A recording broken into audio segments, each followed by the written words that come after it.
All right. We're in another episode. I'm DonteSoulPepper again. I got my mans, Max, we out here. Max. The streets call him Skins. Skins. Yeah, Skins. It's from a long time ago. Oh, okay. And my name is Hunter Green. That's what they was calling him last night. They was like, "Oh, you still be fucking with Skins?" I was like, "Yep." Damn, I don't even know who the hell he was with. I was with your man's Brandon Bredman and Danny Starr. Shout out to them. They was in the stage last night. It's a little dope little show. Did you perform? Yeah, I performed about a cool little 10 tracks, my little jazzy jams. I wanted to pull up, fuck up the whole show. Shoot, you should have. We should have. I would have. Man, I would have gave you a song. But you would have did Back to Business or Coca. It been cool. I'll do it. Nah, before we get there, my man Max, you know, he a real sneakerhead. So I think I just got a few sneaker questions, so it would break a little bit of ice or something. I'm ready. I want to know what your favorite Jordan model is. You can give me your top 1, 2, or 3. Your favorite Jordan number model. I would I say- feel like I know what he's gonna say. I would say that as far as like the way that they look, I would say the 5 for sure, the 3, the 4, in no particular order, the 9s and the 13s. Like I would never wear the 13s because I feel like the way the sole is, it looks like I know it's supposed to be like a Puma, but like I feel like it would make my feet look too fat. Not the ones. Well, I like the ones too, but feel I like would just that's a say like go-to, easy, throw it in the outfit. I feel like, well, we're not asking what like is my favorite one like that. We're talking about shape wise. I think that those are the most like unique. Like the Jordan one is like iconic, but I think the other ones have such a unique look. It's like no matter where you at and no matter like what demographic you're around, they're always like those are hot. I'm gonna keep it a buck with you. I think the 13 is the most comfortable Jordan I ever put my foot in. I have never had a pair because I feel like they would like make my feet look fat, but so far the ones that I've had, I've wore I think I'm gonna say up to like 19, and I would say the 5 is the most comfortable one. The 5 or the 3 is the most comfortable one for me. I'll give you the 5 too. 5 is pretty comfortable too.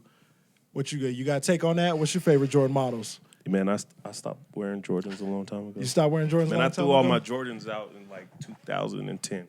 I was in Dixie State, and I said I'm going to go with the preppy look while I'm down here. I took all my Jordans to the garbage can, and I just wore nothing but Converse while I was down there because I was trying to navigate. What? All of them? All of it, every single last one, for real. I threw them all in the trash. There was probably about 13 of them. There's some Jordan 23s too in there. I love them Jordan 23s. Jordan 23 is underrated. I still got my OG pair. They kind of love fucked them. up, but I still love got them. I think my number 1 favorite is always the 6. I love the Jordan 6 for some reason. And then my number 2 favorite is the 12. I don't feel like I have a lot of 12s, but like the playoff 12 is probably like my favorite Jordan ever. Just that black and white is crazy.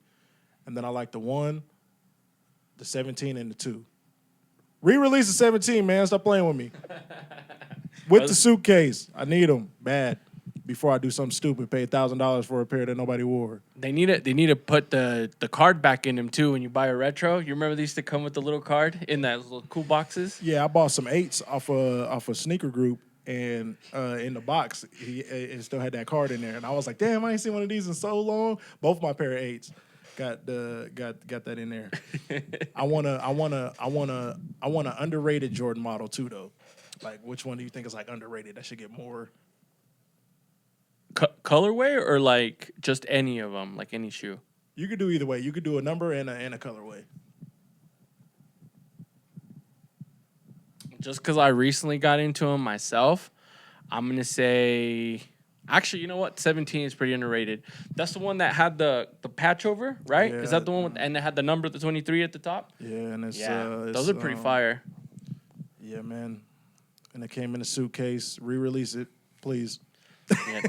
And you never had to take the plastic off either, because otherwise, it would like get scratched up, like the little metal plating. Yep. You remember that? Yeah. I think my underrated one, man. I think I'm gonna go with the 20.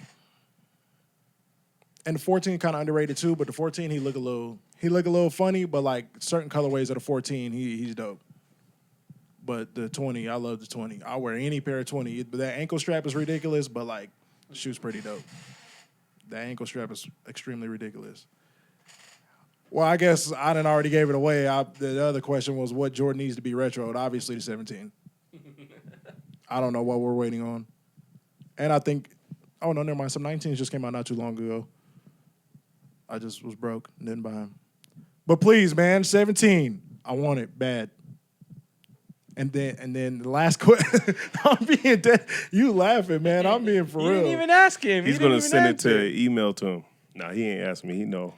Yeah, he said he was throwing away his Jordan, so I'm like, all right. But see, this is a question you can probably participate in. I got like a favorite Nike shoe. Like, do you got like a favorite Nike shoe that's like no matter what it is, it could be a Dunk, it could be an Air Force, a basketball shoe. Like, do you got a favorite Nike shoe? That's tough. That's really tough because the most recent ones I've seen, I think, is the ACGs, the high top boot ones. I thought those was crazy. Like, I don't know why everyone doesn't like those, but maybe just because I think a lot of people just don't like ACG right off the bat. But I think it's just a different look. Like, you got to find the right fit for them, so that's probably why they're not very popular. But I think that even now with like the whole way that they're changing, like I think they call it Gore-Tex or something like that, where people start Gore-Tex. not Gore-Tex like the brand, but it's like Gore-Tex, like they're calling it the new way of like dressing, where they're doing more like outdoorsy shit, like those like swooshy pants. I feel like an ACG, especially here, because it gets too cold sometimes. Even in the summertime, it's not super hot all the time. There's days where it gets cold. You could probably rock those off like that. yeah, no, I think those ones are hard, man. I don't know if you guys seen the boots though, right? Yeah, I know exactly what you're talking about. Those or some Air Maxes. To be honest, if I'm gonna grab me some Nikes, it's probably gonna be Huaraches or Air Maxes. I do fuck with the Huaraches too. It's been a while since I've seen anyone in a pair of Huaraches, but they're hard. I like them. My girl used to wear a lot of them. She used to have like 30 pairs. They had a black and orange pair over at the Nike outlet in Farmington. They used to have be in Shit was Ross. fire. It used to be over there in Ross, Yeah, man. That's where I got mine from. I had an all black Huaraches right out of Ross. I ain't gonna lie. I for sure got some. No, one time we were playing. Oh man, we should have talked about that. Best pickup at Ross. All right, best pickup I ever got at Ross. One time, me and my cousins we played ball over at the rec center over here, and I just didn't have any shoes, or I just ran through them. You remember the Air Maxes that came out? Like they were like the basketball ones. Damn, Not full. It was at the Hyper Dunk. Sorry. Oh, yeah, I had a pair of Hyper yeah. Dunks, and I just played in them so much that the bottom like, bloop. So I went to Ross with my cousin. He's like, "Hey, I need a pair of shorts. So like, let's just go to Ross." I went there. I got a pair of those. What are they? It was a pair of 7s that were all black with the blue and red, size 12. That was the best pickup I ever got. This is like 2015 though, when nobody was wearing. Well, nobody was trying to get those shoes like they are now. Right. Like any Jordan shoe, right? Like now you just hear like, "Oh, these are Jordans. I want to wear them," and it's like, sure, but you know, whatever. Like some people just now they're just saying like, "Oh, I want to wear them because they're Jordan." Where before it was like it was a cultural impact to wear Jordans. Like back in the day, like even old white dudes were like, "Wow, I remember when the first Jordan 1s came out. I had to hop onto those at Dick's Sporting Goods." You know. Yep. But what's your favorite like Nike shoe? Cause you got an answer for that. I do. This is gonna be a little controversial, but the Fusion 12s. Hey, I still got my Fusion 12s. So I'm not gonna lie to With you. the but fucking come strap? on, that's crazy. I think those are really nice too, though. I'm not gonna lie. Your favorite though? Oh, sorry. I thought we were still on the retro one. My bad. Though. Which Oh. one they need to bring back? My favorite Nike shoe. Don't bring back any Fusions, please. Just leave it where it was. I don't know, man. When you was talking about Jordans, all I kept thinking in my head was Fusions. Hell no. I was like, man, the Fusions with them Air Force, because I bought some in my senior year. Those were hard. Yeah, one pair of shoes, man, they was a clutch shoe, man. It just was really clutch. The Fusion 12s was dope, but everything after that, I couldn't do it, bro. That was a terrible time. Don't do no more Fusions, please. Nah, keep doing Fusions, but only the Fusion 12. Like, give us a pair of taxis on the Fusion. Wasn't that the original one that they had? It was a taxi with the sole, with the Air Force sole. Yep. My favorite Nike shoe, the Air Prestos. The original one, not the newer one, but the original one from like back in like 2014 or before. That's a good one. You need to post all the pictures of the shoes we talked about I'm when a- you edit this. I'm gonna go to a different realm, right? I think some of my favorite shoes ever was the KD6s. The KD6 and the KD7s. Both the Aunt Pearl pairs is like some of the best shoes ever to me. And I'd be looking for them too, especially the sixes. Mine got to be those Adidas. Oh, that was the next one. What's your favorite non-Nike shoe? It got to be the shell toe Adidas All-Star Classic. Stan Smiths or That'll No, never get different. old. Yeah, The what is it? It's just the basic Yeah, original the regular shell toe with Adidas. black stripes, white shoes. I don't know why. I just feel like, man, when I throw them on with an outfit, it just makes me look fashionable a little bit. You know what I mean? It don't get better than that. That is a good shoe. And it's casual. It's plain though. It's so boring, but I feel like it's a good shoe. What you got? I don't think I've had a pair of Adidas ever. Like being straight up, never had a pair of Adidas. No, No Yeezys, no nothing? nothing. I never wore Yeezys. Not even the Kobe's. No, not even. Well, I mean the Crazy Eights are cool, but I've never had them. You know what I mean? Jeez. I've never had a pair of like Adidas ever. I don't know why. You had to get the Kobe's back in the day because the rollout on the Kobe's was, I feel like, the best rollout on some shoes that I ever seen in my whole life. He didn't even show us the shoes in the commercial. Did you remember that? Yeah. He never showed the shoes. You had to go to the store and actually buy them. And that blew my mind. I was like, oh my God, I got to go get these shoes. Got there, ugly as shit. Still got them. Even the McGrady's. When McGrady used to be with Adidas, Those McGrady had some T-Max are heat. pretty fly. That's why they keep coming back out. The T-Max was some fire. With the wood. Yeah. Oh yeah. Yep. Them ones too with the strap with the wood. Yeah. I that like was the fire. Vince, though. Remember the Vince? I don't remember the Vince. honestly. Carters? I thought Vince Carter had a Nike shoe. Man, no, Yeah. he had this. Oh, yeah, he did. It was with the spring in the back, though. Yeah, with the shocks. Yeah, Yeah, I think the he Nike was the shocks. first one that had the shocks, right? Yeah, yeah. I think my favorite non-Nike shoe, I guess when it comes to Adidas, I it's a few pair of Adidas I like. Like I like some NMDs, they cool. And like I'm saying, T-Max was cool, Crazy Eights was cool. But like low key, I think I gotta go to Reebok when I go to my favorite non-Nike shoes. Cause I like the Shaq Gnosis. I love the Shaq Gnosis. All right, I like that. And the Shaq Attacks. I think I probably like the Shaq Attacks better than the Shaq Gnosis. The pumps, too. Yeah, the Shaq Attacks had the pump. The Shaq Gnosis had the little spinny thing. But like the Shaq Gnosis, I remember I went crazy for them when they was coming back out. Hey, I wore them shits to Vegas one time, right? And I remember wearing these shits to Vegas, right? And it was just funny because like people that's not really tapped in swore I was wearing like some Payless Shaqs, right? So we was going to this bar, right? So we left this concert. We was at Lupe Fiasco concert. We left. None of us was even dressed up at this point. So we was just like, yo, let's hit this bar over here. For some reason, this bar still had a dress code, even though it was like a low-key bar. They was just like, nah, you got to go change. My homeboy was like, so you telling me my man can't get in with these Shaqs on? I was like, bro, don't play with me. I said, these is Reebok Shaq. Like, this is some shit that you just can't find around here. It don't like, sound good when you say these are Shaq's low-key. Yeah, though. honestly. If you think about it. it sounds real bad, but that's what I'm saying. Like, when you weren't really tapped into the sneaker culture, man, Shaq had some shit with Reebok, man. No, he do. And they was over here talking about he The can't wear them Kamikazes were Shaqs. pretty sick too. Wait a minute. Yeah, the Kamikazes was dope too. What company did AI come out with his shoes? with? Reebok. Oh, the Reebok questions. I Them feel was like dope those too. was the best ones. Yeah, I think I can agree with that. They was in Even Steven. You remember when they was in Even Steven? yeah. Those was crazy. The man. Reebok question is probably Reebok's best basketball shoe, but like I personally prefer the Shaq Attacks and the Shaq Gnosis. But them questions, you can never go wrong with a pair of questions ever in your life. Yeah, them was some cold-blood shoes. Wait, I said Kamikazes. I was thinking of the Shaq Gnosis. That was my bad. Well, the Kamikazes and the Shaq Attacks look pretty similar.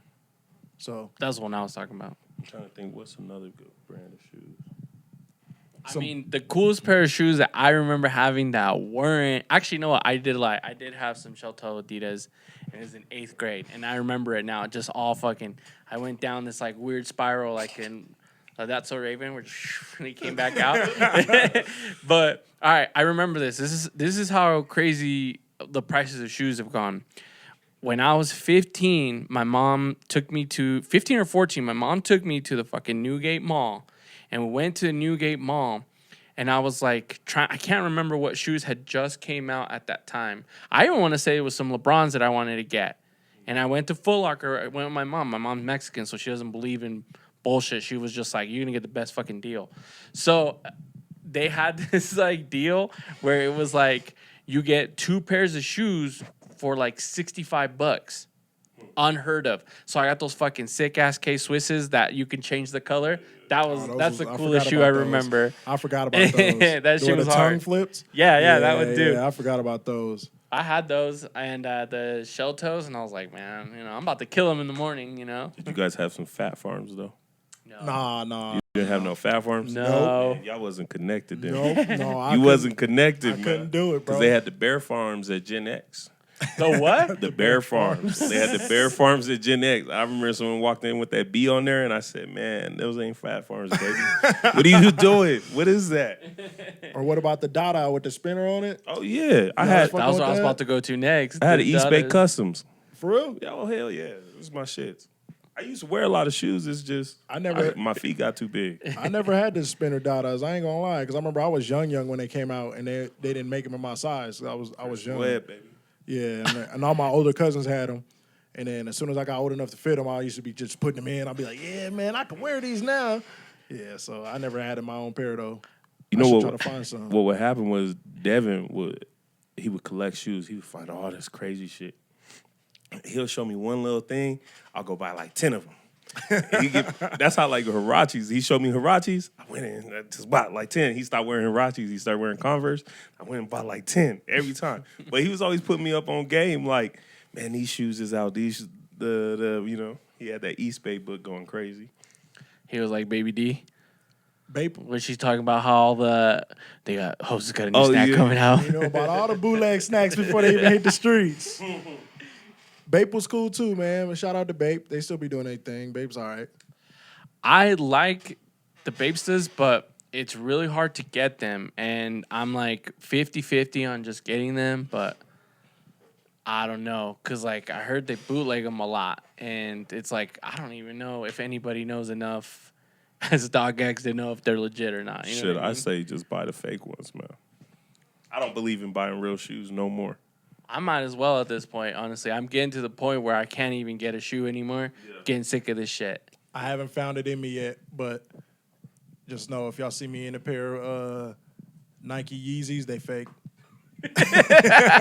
Nah, do you remember when they used to have the fucking Jordans that were see-through and they were fake as fuck, like people used to buy them from China? I barely remember those. barely remember those. I remember I had a pair of see-through Air Force Ones in junior high. If you used to get all crazy. Hot. Yeah, I think them shits was fake too. All them shoes was fake, I think, back then. Yeah, but I'm pretty sure my uncle in L.A. was sending them things out here. Yeah, and I thought I think them shoes was fake too. That was bad quality fake. Nowadays, the fake is like good quality. Yep. They got like outstanding quality. Well, they got that. Nike had to like buy pairs from StockX to prove that they were fake. Like, how would they know? Why'd you look down at me? Oh no, I was just your foot was just right there. You said, how would they know that they was fake? How does anyone know per se? Because like people, so like basically people from StockX are buying them, and it's not just like everyday Joes like me. It's like dudes that own sneaker shops. So like when the price drops, they buy like 100 of them, and it's like I would say that if I'm looking at a sneaker every fucking day of my life and constantly checking them to make sure I'm not getting ripped off, and I can't tell the fucking difference, and it takes the actual company that's making them buying them and then saying, hey, we bought 2,043 of them are fake, and it's like, how would we know? How do we know that sneaker shops aren't already ripping us off? Yeah, and I think it's because too, like, they probably couldn't catch it either. Right. It was probably more, and they were scared to tell us the number. Right. Because if you would have said half, that would have messed up everything. You know what I mean? For real. And then like you were saying, like how you was like, you might as well buy fakes because like the fakes be looking so good nowadays that it's crazy. Like, you know what I'm saying? Especially like for like a Dunk, Jordan 1, Air Force 1, it's so easy to duplicate the damn shoe that like, how am I supposed to tell if this is real or not? Like, that's why when the StockX first got caught with all them fake Jordan 1s, and everybody was like, oh, don't buy from StockX. I was like, well, like, that's the shoe that's easily to duplicate. Now, these dudes get caught with some Jordan 15s that's fake, then, like, we're going to have a talk. It's not an easy shoe to make. Like, you know what I'm saying? You know what I mean? Yeah. I will say that when we were in high school, I'm not gonna say any names. I don't want to expose them, but they bought a pair of LeBrons. I think the LeBron threes, the green and gray ones, and they bought them from China. But they looked amazing. Like, we looked up all the pictures, like we did everything, and it was like, there's no way we could tell, but it was almost like, did he get lucky or whatever the case is? Because like, I've seen people wear like bootleg shit, and there's nothing wrong with it. Hey, if you can't afford it, that's totally fine. It's not your fault. They're fucking gouging us. But at the end of the day, you know, like, if you're fucking 18 and I see you with a pair of like, I'm gonna say if you walked out of your high school and I was driving by and I saw you wearing some off-white shit, I know they're fake, even if they look good, because there's no way you guys got that much money, or your parents do. No disrespect to anybody's families, but you know what I mean? Shit, they might. I mean, they might, but not My where I little live. cousins and them, man, they all got BB Simmons belts, and they got a few, and I'm like, man, you know damn The well. BB Simon belts? Yeah, y'all can't even drive. Y'all don't even got no Benz or nothing. You walking around with 20 BB Simmons belts, like there's no way. It's impossible. It almost gives the same energy as like the flyest dude you know. All he do is ride the bus. Like, he doesn't have a job. He doesn't fucking nothing. All he does is he looks fly as shit, but he ride the bus. He doesn't have a job. He's always hanging out. He's always drinking. You're like, what the fuck are you doing? Oh, You know? I mean, that might be a different conversation because like they that. might be in some illicit stuff. But still, like, I know they don't move nothing. And it's like, what do you do all day? who you talking about? Just people in general. I've lived many in Ogden a people long name? time, so He said Ogden. I lived in Ogden a long time, so I know a few of you guys. No disrespect to everybody, you know, you're still my homies and all, but no disrespect. I'm just saying, like, I hung out with you. We come from a 2-parent family. Like, I lived in a nice neighborhood, and you were my neighbor, so you know, I'm just saying, there's a lot going on in Ogden that we could call out, but that's a separate matter altogether. I had a great childhood. Just remember that. You know, I had a great childhood, and you were my neighbor. So let's just put that in perspective. Hey, shots fired. He's That's firing actually a shots crazy at you motherfuckers. thought, right? Because like I don't know how many people like even if you had like a bad situation, I know a lot of people that really wasn't living that bad as they might have told themselves in their head. Do you know what I mean? Like they was sitting there like, yeah, I grew up in the trenches. Like, what are you talking about? Like, we was hanging out every day. Like, I know the stuff you was eating. I know what clothes you was wearing. Like, you had opportunities. Like, No disrespect, but if you're from the same trench that I'm from, my dad's house is like $600K, so it can't be that bad. That's all I'm gonna say. What you and think, you were Ken? my neighbor, not you, but you know what I mean. I think he's firing shots. No, I'm with you. Like, sometimes, like, I feel like it's almost people, like, kind of think they try to make an image out of it. Like, you know what I'm saying? It's like just basically because this isn't the toughest place that, like, slightly tough, you think it's tougher than it really is. You know what I'm saying? yeah. Where, like, you almost exaggerate the toughness just because. Yeah. Sometimes you got to really sit back and dumb down how bad it was. Right. And then you have a better perspective. You know what I mean? Like, I didn't have a dad, but I had my grandfather there. So be happy for my grandfather being there. You know what I mean? Type of shit. Embrace that. Stop worrying about the fact, some sad shit that you wanted to be worse. And really, you're just looking for an excuse, I feel like. Okay, well, this could turn into another conversation. What issues did you have with your childhood? Like how you say, Who, me? yeah, like how you say you didn't have a dad. Like did that bother you going into adulthood? Hell type yeah. thing? I think it's naturally normal, right? Because you're going through elementary and you just have like weird ass situations where, like you'll have a moment where everyone's like, "All right, bring your dad to school." Do you know what I mean? When you have moments like that, it's just fucked. It fucks with you. Just so, and then it's like you got kids going, "Hunter, where's your dad at?" And you're like, "I really don't know, nigga. Like, you asked me a question, I don't fucking know." You know what I mean? Yeah. It's not saying my childhood was bad, but to experience those little things, those slight things, it's just like growing up black and in Utah. You know, you watch a slave, you watch when you have your history class on slavery, And they all look at you. and Yeah, everybody so they looking start at saying you. the Hey, N-word. did that really happen? Nigga, Yeah. how am I supposed to know? They start saying the N-word. I was They born start when looking you at was born. you. Teachers didn't want to show the full Malcolm X movie. Yeah. Damn. And we didn't even get that far. I never watched a Malcolm X movie here in Utah. No, I did. I remember. I think it was in 11th grade in high school. They were showing Malcolm X, but they only showed we literally only watched 30 minutes of it. But I think that's the thing is just it's simple stuff. It's not really that big. We make it big. Like I could be sitting here pouting about that situation, but in all reality, it's like it's whatever, right? It's like I'm still good. I'm still here. I'm still breathing. Still can make money. I still got kids. I got a family. Like I can't be like upset about some petty shit. I'm glad that you said all this because I was thinking about this the other day. What you're saying, like, I'm not saying that you had to a lot of, like, it wasn't like a loss per se, but do you feel like you lost, like, in general, like, you've had a lot of losses before you had a lot of wins? Of course, yeah. So, damn, it sounded There was stupid. a lot of wins, too. I just didn't see them. Well, my question is, like, when you had all those losses, do you feel like those losses helped you be who you are? Yeah. I think that's everybody, to be honest with you. But it depends on like how you take the loss. Like some people just like want to take the L and then like soak in the fucking bullshit. Like you know what I'm saying?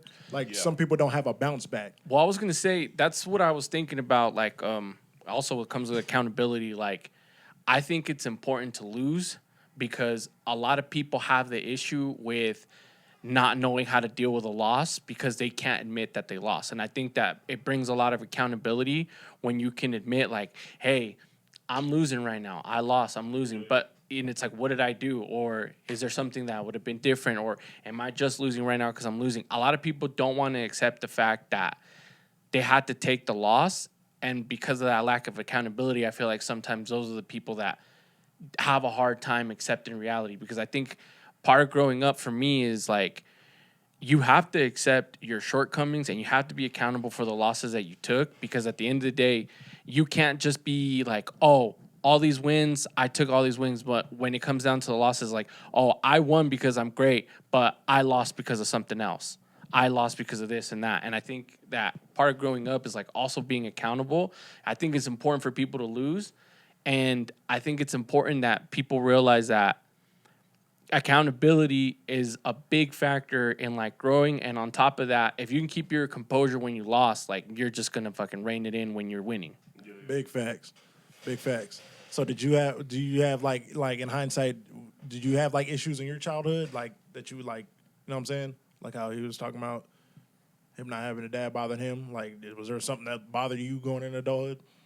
No, I mean I had a dad and I had a whole family, but I had an immigrant dad and an immigrant mom. So, like, for them, I know a lot of people don't really want to talk about this now because it's kind of hard to have these conversations when you didn't have them growing up. But, like, I feel like I had a great childhood because, like, my parents took care of me because for them, it's their responsibility. Like, it's everything that they have to do. Like, that's just how Mexicans are. Like, my parents were always working just to give us a great life.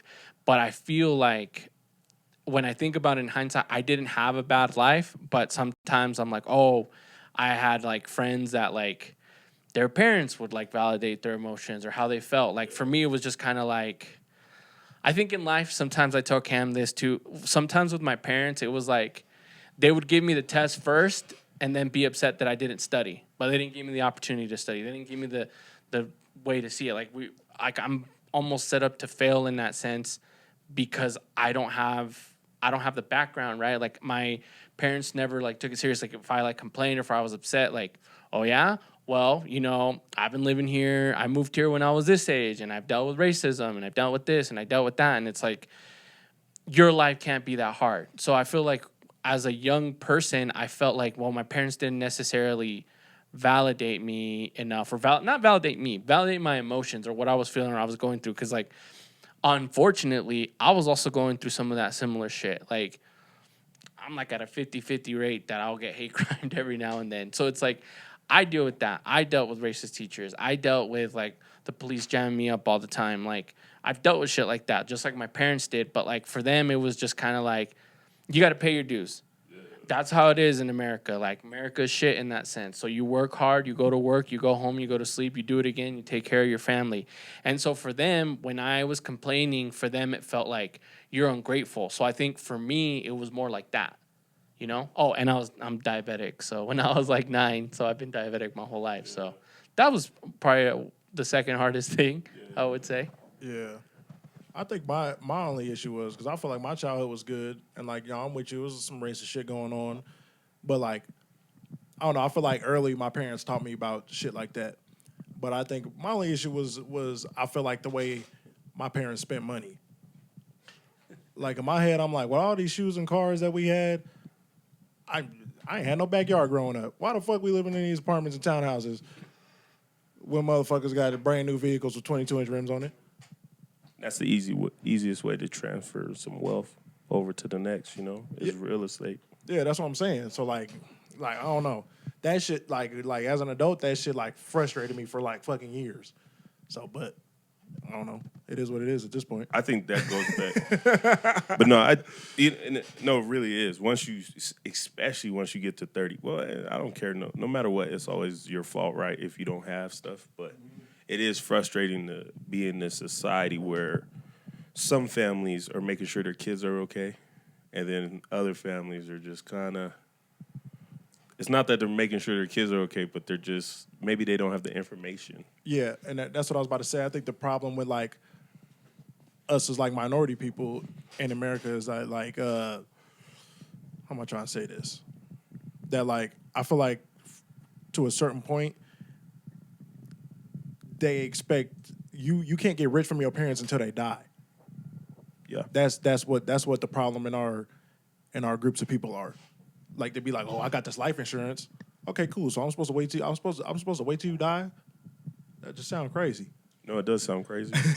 You can borrow against the life insurance. I know. I'm 100% aware, but I'm just saying. But they ain't gonna let you do that. Yeah, that's what I'm saying. It ain't, you know what I'm saying? They can borrow from it, but I'm just saying, like, you get what I'm trying to say? I know. Like, I tried to explain to my mom one time. I said, "Look, if we put the house up," she said, "Nigga, I ain't putting shit up. The fuck you talking about? Get the fuck away from me." And I was like, "No, I'm dead serious." And she looked at me like I was some damn scammer.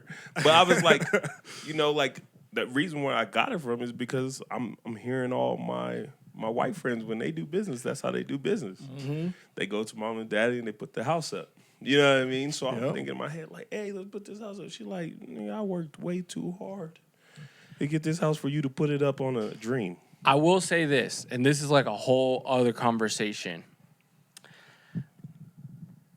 If your mom loses her house, that's it.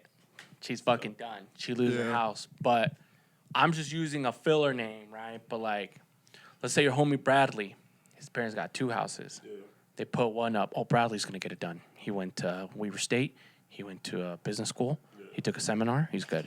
And it's like, for me, myself, like when I say this, like my parents are immigrants. So like my dad, he's done really well for himself. But like they think the same way. Like, what the fuck am I going to do if I lose my house? Where am I going to live? And they ask funny questions. Am I going to live with you? It's like, fuck, man. All right. Like I get it. But like, I think for a lot of people that are minorities, it's just do or die. Like for survival mode. Even to this day, right? Like your mom living do or die, for example, not she is, but your mom living do or die survival mode is almost like the price that she has to pay so you can have this, so you can have abundance. Like That's a tough one though for me. I can't agree. Why you say that? Because me personally, I'd rather make as many sacrifices as I can to risk it all to try to get my kids a better situation. No, but that's not what I'm saying. Like, I agree with what you're saying. Like, you got to risk it to get the biscuit. No, that's not what I'm saying. I'm saying, like, you playing small, or, like, your mom played it small so that you could play it big. Now you can have this mentality. Like, you saw it how it was, and you're like, I don't want to do this. I don't want to do that. I know that if I invest in myself or if I invest in this, I can get this done. I'm not saying that's not the case. I'm just saying, like, there has to be like the groundwork for you to be who you are. Like for me, my parents, right? Like for them, it's always do or die. For them, it was always survival mode. But because of that, I feel the same. I don't feel the same way, but I'm like, why not?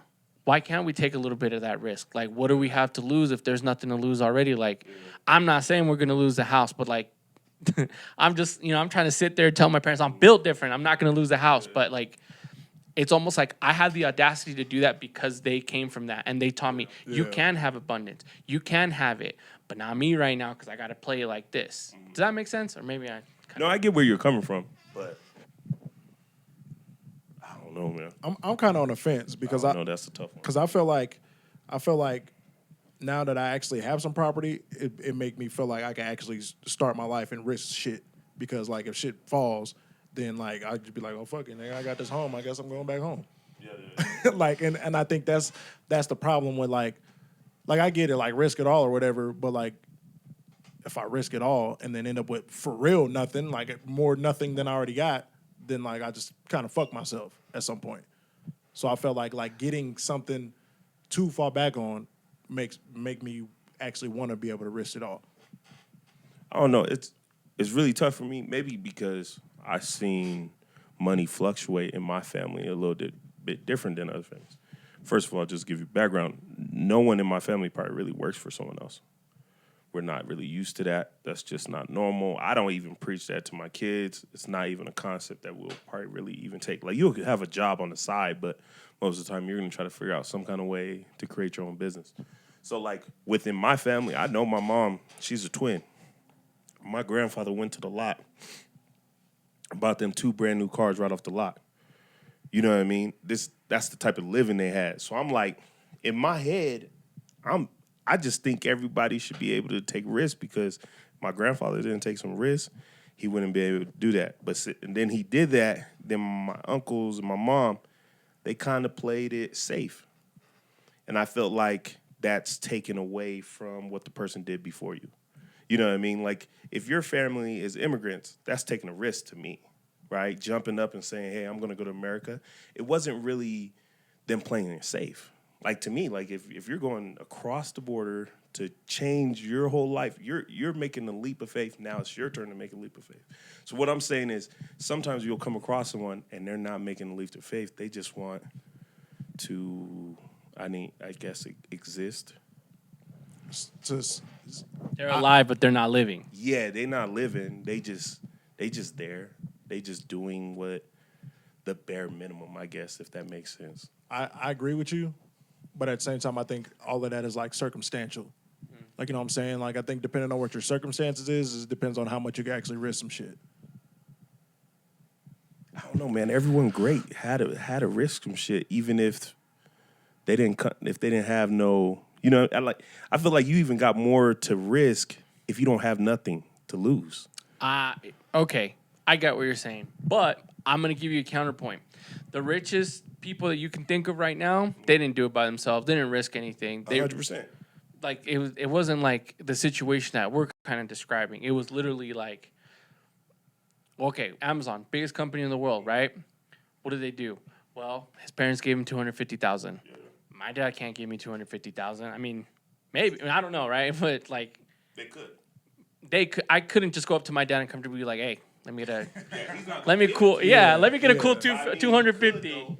He could. Maybe, right? I don't know, right? We're not gonna talk about my dad's finances, but like, like I don't know, right? But at the end of the day, it's like I don't even feel like I have the nerve to ask my dad for any money to begin with. But like that's a lot. Bill Gates, he went to a school not only that had like the first computers like available, but his mom worked for IBM. Yeah. So it's like he's not risking anything. He's like already there. It's like when we talk about like, let's talk about people from our culture though too, because I can't speak on other cultures. Other cultures, that's like we said before. I got a friend named Jeff, and he can go to his mom and get it. I understand that, but like someone like Jay-Z, that he had to go to his mom. Could he go to his mom? No, that's different though.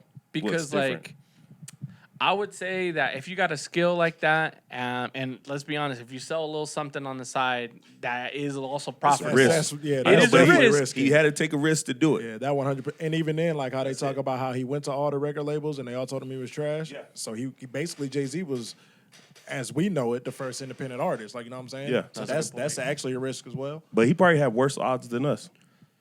That's fair. Right? I can say that his odds were higher, but his circumstances were also different. It's like, think about John Morant, right? Like, he wants to be like, up until I looked him up, I thought John Morant was from the straight hood, like gutter. And then Color in his hair for me.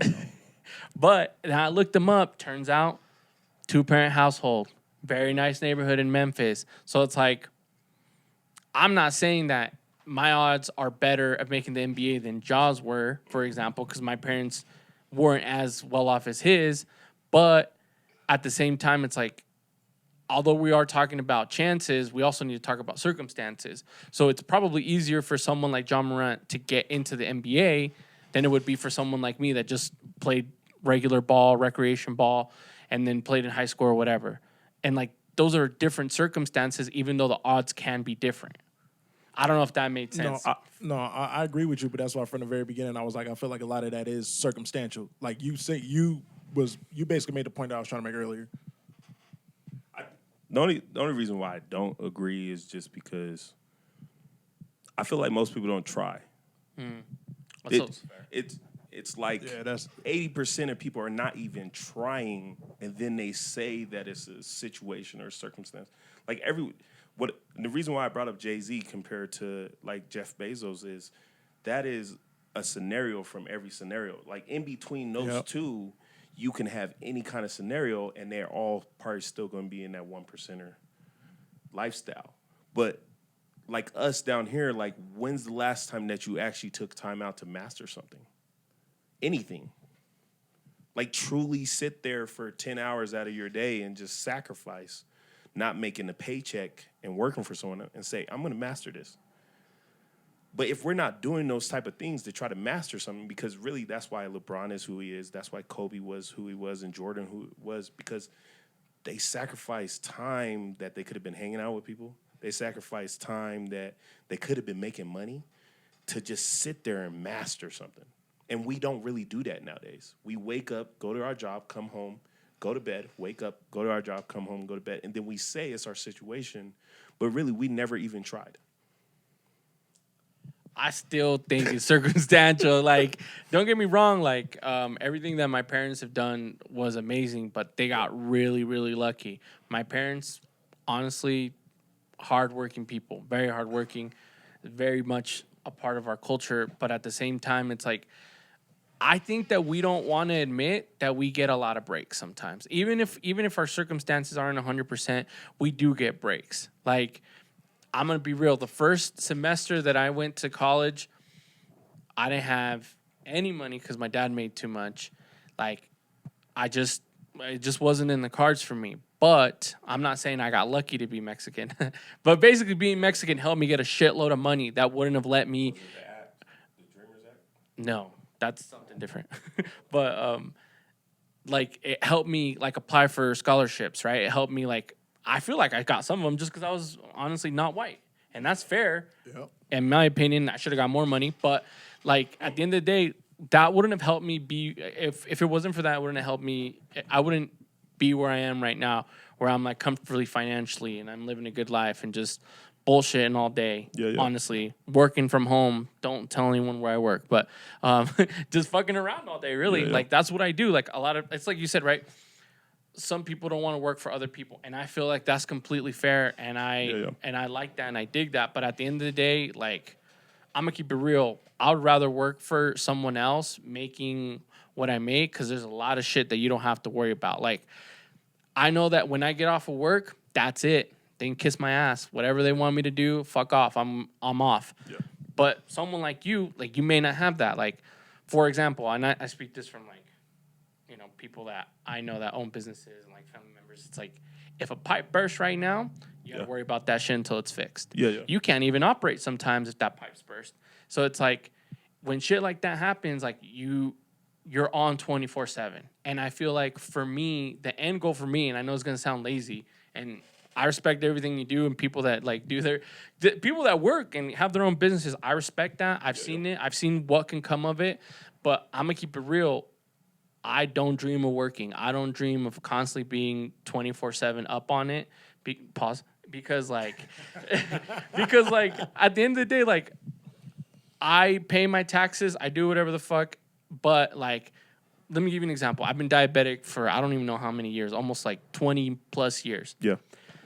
I don't have to worry about the $1,000 I have to pay every month to get the insulin that I have to survive because I have to get 2 of them. So technically, I'd have to pay about $3,000 a month just to be able to survive a month. I pay $20. A lot of people that have businesses, they can't necessarily do that because they have to either pay it for all their employees or they don't offer it at all, right? Yeah. And so it's like those are the little things that I feel like I would love to work for myself. I would love to be my own boss, but at the end of the day, there's like a lot of things that I feel like I just don't want to deal with that. You know, like I don't want to deal with it after work. Like as soon as I'm off, you know? If that's what people want, I think that's perfectly fine. Go ahead, Ken. I don't know. He just put it well. Like I think that's perfectly fine. Yeah, I'm like, I feel him. Yeah, we went way somewhere else. That was not expected. That was a good conversation. Dude. That was not expected at all. That was good. You wanted to get into like the blog era of music. Man, I forgot all about that shit. Just right now, just having this conversation, I was like thinking on a different fucking plane right now. Yeah, no, that was a good conversation. That shit went way somewhere. That wasn't even on the topic list, y'all. Like it was crazy. Like that was a good conversation. Yeah, that shit was way. I truly like just podcasts natural and better whatnot. when you just let it flow like that. Yeah, I'm really big on that. I like stuff 10 times better. Yeah, I will say that this was a really good combo. And the only time that I would want to be my own boss, honestly, this has always been my dream since I was like pretty young. I wouldn't say I'm super fashionable, but I would like to think that, you know, I don't look like a scrub out there. But my dream from when I was like, I want to say 10 or 11, I think the first time I ever like walked into like I want to say it was like a foot action. There's like one in LA. It's fucking humongous. Yeah. And I saw all those sneakers on the wall and I was like, damn, that shit's hard.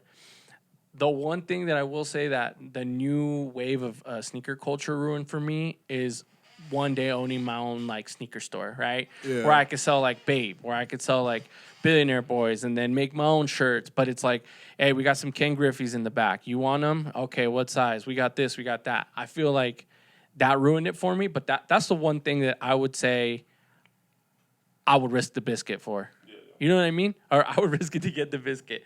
I think that's the only thing. But I feel like I don't want to say it's not attainable because I think that the way that sneakers are going with like the gouging, I hate it. So it's like I don't know if I'm in it to like be doing that. Like I don't know if I have the want or the need, better yet. I think the will to do all that all the time, like be constantly on it like that. But that's something that I would risk it for, me personally. I think even having this conversation, like, it's about to sound weird, but I wouldn't mind doing both. Like, if I found a job that I actually loved and had enough money to just, like, open up a business that I wanted to open up with, I really wouldn't mind doing both. That could sound crazy, but... I think that's why I wanted to start the podcast. Because I feel like most of the time if we do something like this, right, we just look at it like a hobby or art form. But really, if you treated it like a business, you'd probably have more success and it'll probably go a lot smoother. You'll see better results. But I think sometimes we get into stuff like this and we just have fun instead of really sitting down and focusing on the business side too. Because sometimes I really think like if you try, like say if we came together, and this is just hypothetical, but you came together and you focused on it and you was consistent about it and you build and you slowly build. And sometime it'll get to that point where it can feed you, right? Like if you get lucky, right, and it could feed your bills, you're going to have no problem letting go. You know what I mean? That's facts. Once that fear, That's you're going to facts. be looking at that job like, fuck that job. Let me call my boss right now. Nigga, we just signed a check. Fuck you. You know what I mean? Like, Yeah, that's It's a actually facts. $500 check too. yeah. Just small. I'm fucking making it. We splitting this shit 4 ways. But I'll tell you one thing. That's why I always promote like to taking these risks like that, because that feeling, that $500 check, does feel 10 times better than $10,000 checks from your job. It just does, because you know you had to build it. You know you had to do some hard shit. You know, like it just has a different. What is it? I can't think of it. Has a It's different like feel to it. feel. Yeah, I it's like gotcha. ecstasy once, you know what I mean? But like, I think stuff like this is the most easiest way to start.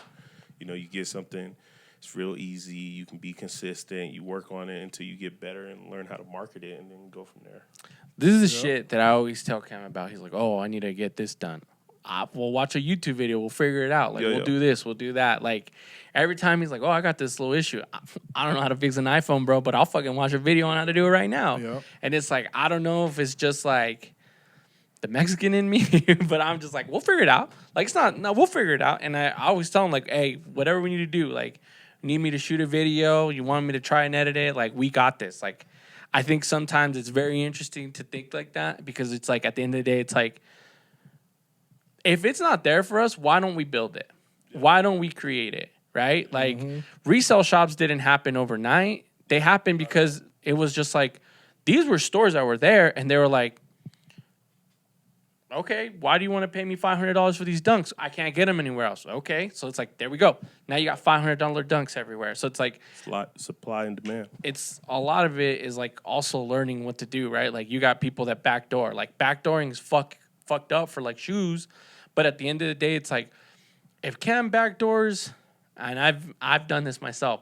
If you backdoor a decent pair of shoes that are selling for a shitload, you're gonna make a lot. Period. That $1,000 that you spent, you can get $10,000 back. Yep. And so it's like, it's like a really hustler mentality, but it's like, I did that, right? Like what you were saying, like I did that shit. So it's like, I don't know. I don't even know where I was going with it, but yeah, I dig it. It's fun too. I think the journey is sometimes that the part that I try to just encourage. I really don't care. Like, I think a lot of people get caught up into me thinking I'm talking about money or like some type of. It's about legacy.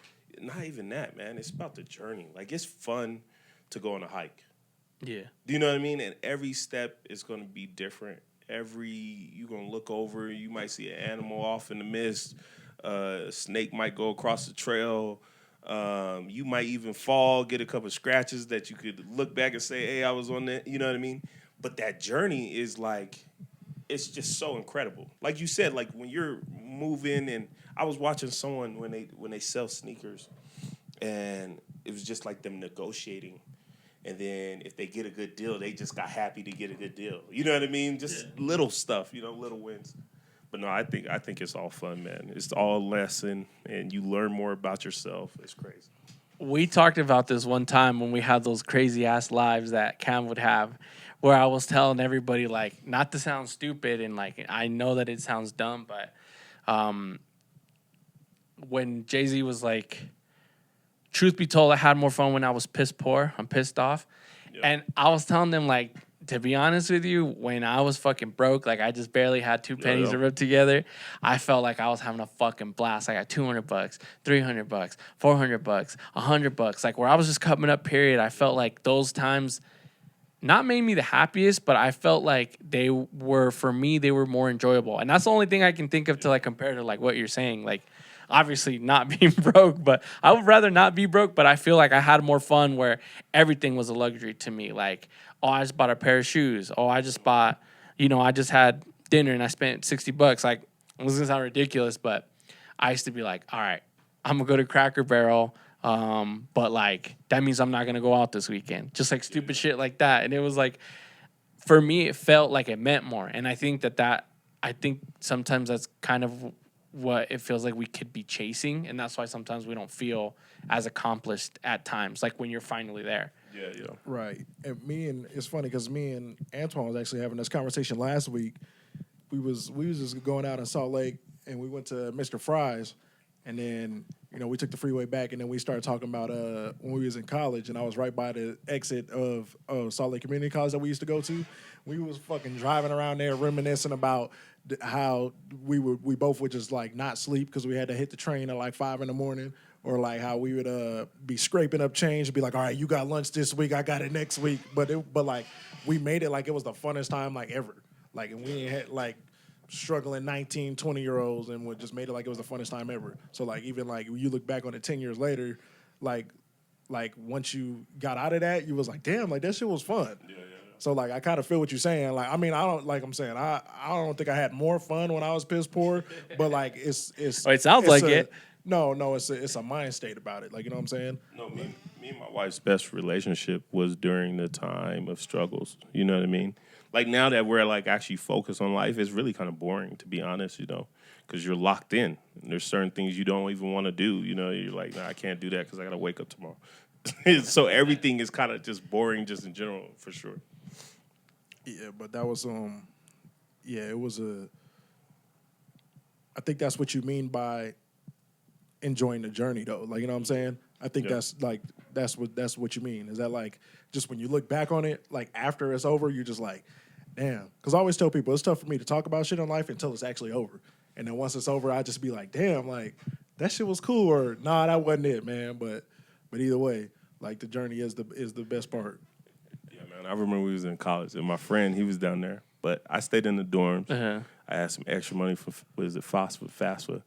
And he was like struggling with food. And I'll go over to his house. And I remember one day he had like, you know, the frozen vegetables, and he had some ramen noodles, and then he had some chicken. And he would cut the chicken up, and he was only eating this and peanut butter and jelly sandwiches. I was like, man, what the fuck are you eating? What is this? So after I seen it, every once in a while I pick him up and take him to the cafeteria with me and get him a meal so he can have some real food too. Damn. You know what I mean? That's real. But I don't think it never even bothered him. It was just the moments of like when I'm like, hey, let's go. And he'd be like, oh, cool. Because now he can eat. You know what I mean? You don't have to eat this cheap food 24/7. It's cool to eat it half the week, but shit, I get sick of that shit. I think it's also a good part of like your mentality. Like for me, I have like, if tomorrow I say I'm gonna save $10,000 by May 5th. Yeah. That's all I can do. I'm like locked in. That's all I can think about. Like if somebody's like, hey, let's go to a Jazz game. Nope.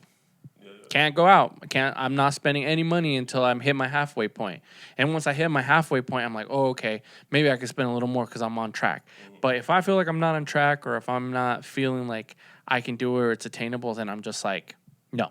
I'm like locked in. And then to add to that, I think the point of that is it's easier to be stupid and do nonsense than it is to be disciplined when you know you got somewhere you need to be. like people be acting like I don't know, if you just watch people where like they will put fun over responsibilities, I don't really like being around them type of people no more. I'm like, I feel like we almost too old for that. Like, you know what I'm saying? Where I'm like, it was cool when we was 21, 22, 23. Yeah. Motherfuckers damn near 30 or is 30. So, like, if you really still putting... Niggas be up to 40. Yeah, right. But I'm saying, but like... Still wildin'. Yeah, it don't make no sense to me. Where I was just like, if you still put in, like, fun over... If fun is a priority over responsibilities, I don't even know how I could even trust a person like that no more. I really think it's more depression, though. Because I think once you really get into this groove of being focused and disciplined and working towards a goal, that's really, you're probably in a more happier state than you actually was. Because I remember, like, when I was younger and we was partying all the time and shit like that, like, yeah, there was good moments, but truthfully, I was just drinking pain away, you know what I mean? Like, drinking, like... It's almost like a distraction. Yeah, I was just distracting myself with all the fun, yeah, you know? Yeah, and as somebody who's done the same thing, I can feel that. But that's what I'm saying is that, like, I think at some point you got to go back to what he was saying. It's about accountability type thing. Like, at some point you got to be accountable. At some point you got to just be like, all right, I done fucked up my 20s, or, you know what I'm saying? Or instead of complaining about it, get up. That's what I was saying earlier. Some people don't have a bounce back. But I guess also with thinking of that's why it's like you have a big group of friends, right? And, like, if you look at all your friends, you know which ones are basically fucking around and which ones are on it. Like, for example, I have a shitload of friends, and I don't hang out with them, you know, not because I don't like to or I don't want to, but it's like you doing some crazy shit. Like, they'll pull a little baggie out, and I'm just like, I'm going home. Like, I don't want any part of what? this. I just want to know what the baggie was, man. Because every circle's got a different baggie. It's the Tony Ayo, you know what I mean? Like some Yena. the Celine Dion, like in Miley Cyrus. But that's a good bag to pull out in your 20s. I mean, I wouldn't know. Like, legit, I wouldn't know. But I just know that, like, I've been disclaimer, I've been in a house I got raided before just for showing up and hanging out with the homies. So it's like, I don't want to put myself in bad situations. I got shit to lose. But my point is, like, you look at all the people that you hang out with, and like you still have that homie, like I was saying earlier, unemployed, fresh as fuck, always drinking, but they're never doing anything. So it's just like, that guy's fun to hang out with, and they're cool to hang out with. And you know, if you're still, I mean, if you cheat or if you're still single, they're fun to be around with because they got all the girls, you know. But it's like, then you got other friends that you don't really hang out with them unless you're playing like sports or you're going out to eat, or they're like, go to the seminar with me, and I'm like, all right, you know, I'll go to a seminar with you. And so it's like, you look at all these people that you hang out with, and it's fun to have those friends when you're in that mood. But like, if tomorrow I decide like this is what I want to do, I don't even get around anybody. I don't want to be around anybody that doesn't think that. I know that sounds kind of toxic, but that doesn't sound toxic at all. I kind of feel you, because like, I want you to elaborate on something real quick, because I was just having this conversation with somebody else literally last night, where they was like, you have a lot of weird friends, blah, blah, blah, this and that. And I was just like, yeah, I was like, but when it comes to men, like, our friends are a little different, right? Was that a girl or boy? It was a girl. Yeah, it sounded like it. Yeah. she ain't got no friends. That's why. Yeah. I mean, Sound a little iffy. I mean, no, I'm going to plead the fifth on that part. But I'm going to plead the He fifth. gonna show her. She like, damn, they just talking about me. Don't even know who it is. Shit, I'm going to tell her. Say her name right now. I'm bringing it up. Say her like, first. Give her her I'm not Instagram handle right now. Can we guess? Give us her Twitter guess? handle right I'm now. not name dropping on the camera. He said, "Oh, I'm gonna tell her, but just not right guess? now." Nah. Nah, but look, so they was like, you got weird friends. But like, I was trying to explain to her that like men friends is different. Like, I like all my friends for like different parts. Like, you could have, like, this is how I was trying to explain it to her. I was like, I got friends that I'll talk to basketball about and like nothing else. But that's still my friend, because like maybe I don't condone like some of the other shit he's doing in life, because like men could connect on like so many different levels. Like, you know what I'm saying? So I was trying to explain that to them. I was just like, so sure, like, you might see me with them, but like, they not my people like that. Like, I just fuck with them when, I don't know, when we hoop.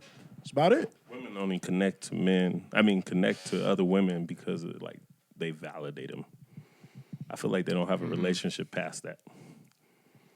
Okay, yeah, and you put it in words that I was trying to find, and that's what I was trying to explain by how like men's relationship with men and women's relationships with women are different.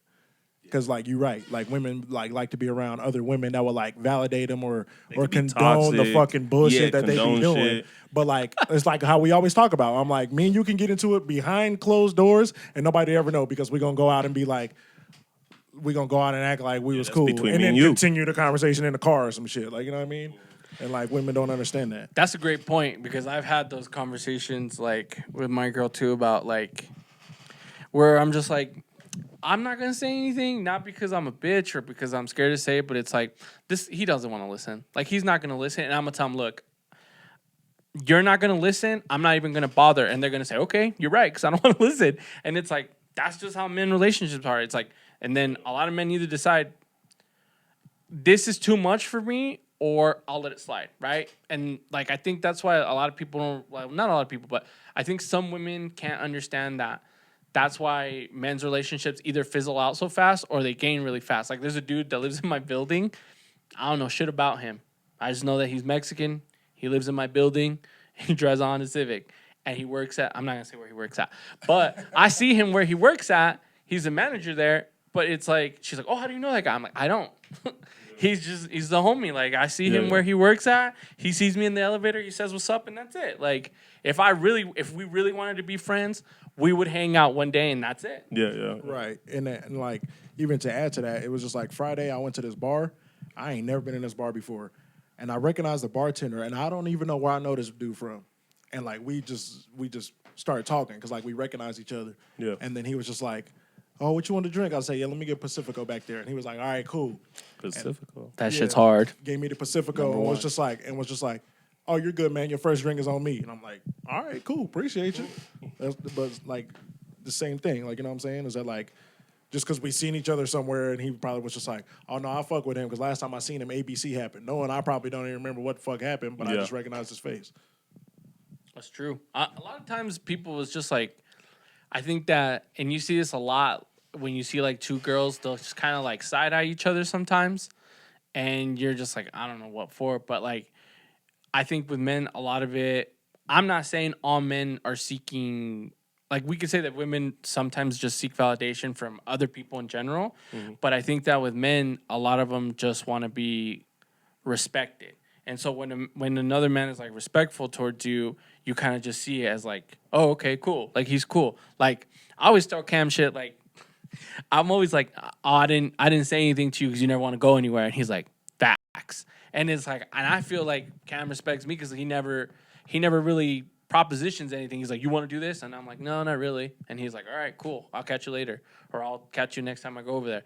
And I feel like just that level of respect that people show you is important, because I feel like a lot of people expect you to kind of treat them how you want to be treated. But I think it's important that you just overall treat people with respect, because that's what they're going to remember. Like, I know I've met Hunter before. He never disrespected me. I'm hoping I've never disrespected him, but it's like he would probably say like, "Oh, I know that dude." If I were to say hi, somebody ask him, "How do you know him?" "Oh, I just know him. He hangs out with my homie, or he this or that." And it's like I would say the exact same thing, and it's like, but if you disrespect me, I'd be like, "Hey, Hunter's a bitch," like fuck that fool. Like I don't like him, And it's like I think that's how easily men's like relationships can be, and also how complex they can be. Yeah, it's kind of weird too, because my wife always points out like she feels like men low key can almost even hate you and be in the same room with you and play it cool. It's because of composure. Remember I was saying that you gotta be composed too. Yeah.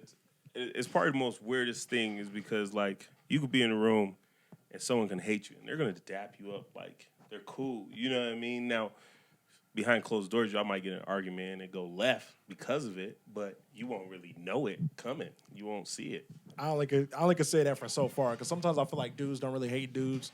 I think a lot of the time dudes just kind of be jealous of other men.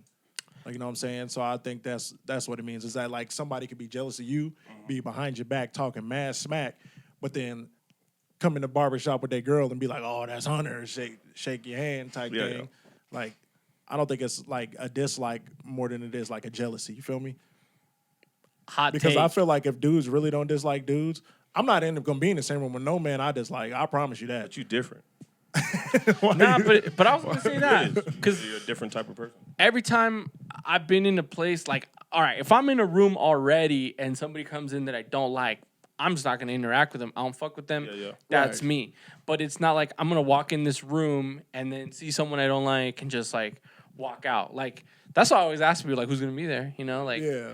But I would say that my philosophy has always been, like, I fuck with you until I don't fuck with you. And, like, and the day that, and that's what I'm saying, like, sometimes it just comes down to respect. Like, it's not even necessarily, like, if somebody doesn't respect my time, I wouldn't say that they're disrespecting me, like, disrespecting me straight to my face, like, if I was like making fun of him and just saying all kinds of shit. But it's like, if you don't respect my time, you don't fucking respect me, and I'm just not going to deal with it. I'm not going to interact with you. I'm not going to deal with you. So I would say if I'm in a room already with someone I don't like, I just don't interact with them. They don't fucking exist in my world. Like, that's even just... if they try to interact with you. I would just say, I don't fuck with you, and you know that I don't. So don't be fake, like... Then what if that goes hostile, though? I'm fucking ready, Like, if you want to get negative, let's get all the way fucking negative. I'm going to say this from a different perspective, man, because no matter what room I am... But you also have kids, probably. I got 5. Nowadays, I can't really react like I used to. Before, I'll probably snap. And I even catch myself a lot snapping for no good damn reason, But, like, I understand it depends on really the room. Yeah. Like, if I'm down, I'm going to be dead honest. If I'm down in Ogden and I'm at some partner's house and we chilling and someone walks in I don't like, and that happened, I might get active. The sad truth is because I know it's not going to affect business. You know what I mean? It's not going to affect my family. It's going to stay right there. Yeah, absolutely. But, like, if we're here and someone brings someone in that I don't like, it's a weird thing, because now I gotta be chill. I ain't gotta show I like you, but I can't just be, do you know what I mean? And kind of because of that, I won't even do it anywhere. I mean, if it messes with your money, it's a different conversation, right? Is that what you're saying? I don't know because, well, yeah, but I feel like even if it wouldn't mess with my money, I will always look at it like, what is this a possible thing? If I lash out right now, can I lose money from it? Can I embarrass my family from it? Yeah, I got you. If that makes sense, and I have to look at every situation like that nowadays, just in case, if that makes sense. You know what I mean? 100% it does. So, I don't know. That's a really tough one for me because if I'm in the room and especially if I can tell you hate me too, I'm going to act like I like you. Because I know you're going to talk shit. Yep. So I'm going to go over there, buy you a drink. Where you been? Get you to laugh and shit. And then you're going to go talk shit on me. And everyone's going to look at you like, what the fuck is wrong with you? Yeah. You know what I mean? I feel like that's a good one. That's a good one. strategy, dude. I agree with that strategy, but it's also just like, for me to really get to that point, it's like you gotta have to do something that's like mad disrespectful. So it's like, if I see someone that I don't like and they're hostile from the jump, like not even like hostility is more than just like getting in someone's face. Yeah, you probably have no choice. Yeah, it's like how you posture yourself, or if you feel like you don't have like if I'm in a bar and I see someone that I don't like that doesn't fuck with me like that anymore, and I know that they're usually hostile, I just go. Like, I'll just leave. I have nothing to lose because I'm not going to lose on anything. Now, I say that, like, because the best way to win a fight is to not fight. Yeah. But I like that. If somebody gets one. in my face, then I turn into a whole different person. Because I'm pretty chill for the most part. Like, I don't really, like, I can't say that there's probably, I mean, I probably would never know, right? But I can't say that there's too many people that, like, would really get me to the point where, because I feel like, I had to say this, like, I'm the master of my domain, so, like, you're not going to get me to react how you want me to, so I'm just going to walk away, period, because I don't feel like it matters. But if you get in my face, I feel like I turn into a different person just because, like, I'm a piece of shit, low-key. So, like, I'm just, like, my motto in life has always been, like, if you want to get negative, let's get all the way negative. Like, if you have... Let's go all the way with it. That's what I always say. If you have enough balls to come and, like, talk shit to me and show out in front of your people, like... All right, like clearly you want the same problems that I want, because if you want trouble, then I want the same thing. But I'm also not in the position where I gotta like be a role model for my kids, or where I have to like not hurt my business, because at the end of the day, like doing something like that may hurt your business. So I get that completely too, but again, you know, like I'm just different when you're confronting me, and if I really have that problem. So I don't think there's that many people, but there have been a few. And they've had to carry me out just 'cause, like, I'm fucking pissed. And, you know, it is what it is. But I try not to react because I want to be the master of my own domain. You know what I mean? Yep. Don't let nothing get you out of character type thing. Clip that. Yeah, for sure. I don't think a lot of men actually dislike me. I think they kind of be looking at me weird, or they might be a little... I used to. Yeah, we had a weird interaction when we was kids, though. Like... over nothing, like, realistically. You niggas just naturally hated me, and I could feel it. You know when you could feel a group of niggas hate you, and you like, these niggas really hate me for what? No, I don't think I hated you. I ain't did nothing to these niggas. Yeah, we always talk about this. I don't think I really hated you. I just thought you was weird, you just thought I was weird. Like, that's basically what it is, but we really had more in common than we really thought. It's just that, as kids... you don't really talk it out. It's just automatically, no, I don't fuck with this cat. But then he kept coming around, and I was just like, oh, no, he a cool dude. You ain't got no choice to fuck. It's to the point like, damn, this nigga's at my house. Why is he at my house? Yeah, he kept coming like, around, and I was like, I hate Hunter until Hunter came through buff, and he was like, he's cool as fuck. Nah, he was always bigger than me, so. But I don't think a lot of dudes, like, even, like, really hate me, or I kind of think they just look at me funny, because a lot of these dudes think I'm cracking a girl.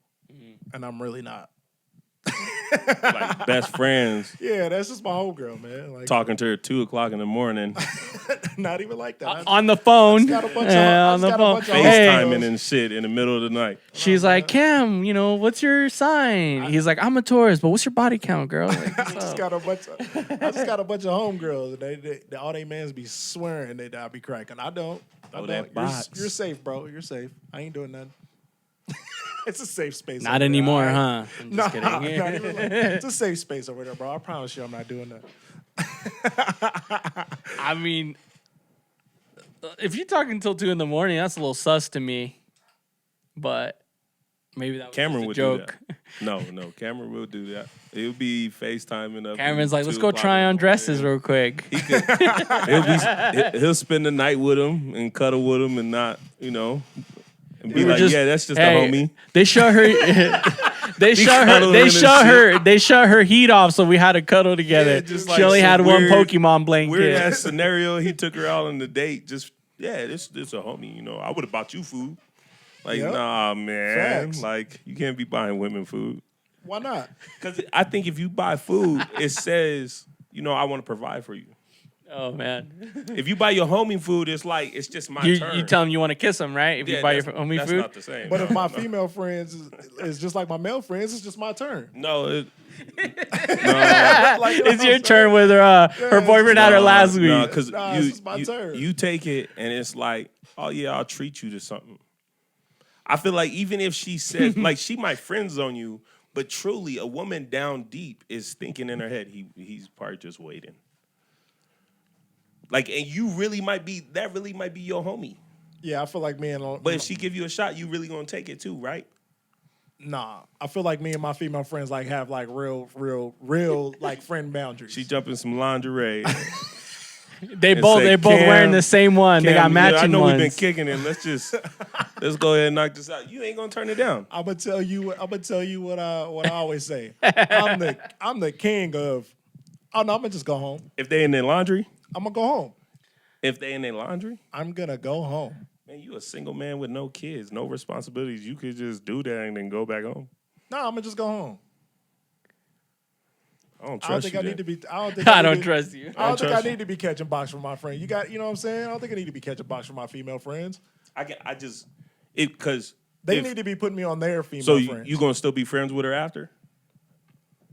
What if she threw After me you something? smash or what? If she was trying to get you, she was trying to catch you slipping, and she dropped that shit and said, "You want this or not?"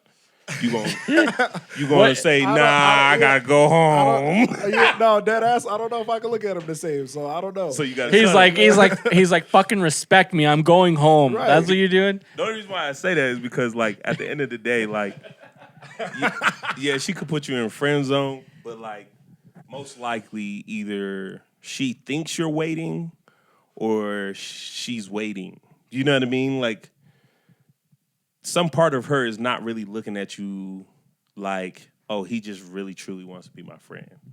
Like, I feel like she would have to assume like, oh, he's probably a waiter. Nah, some of these women really just like my siblings, bro. They just some siblings I never had. They just my sisters I never had.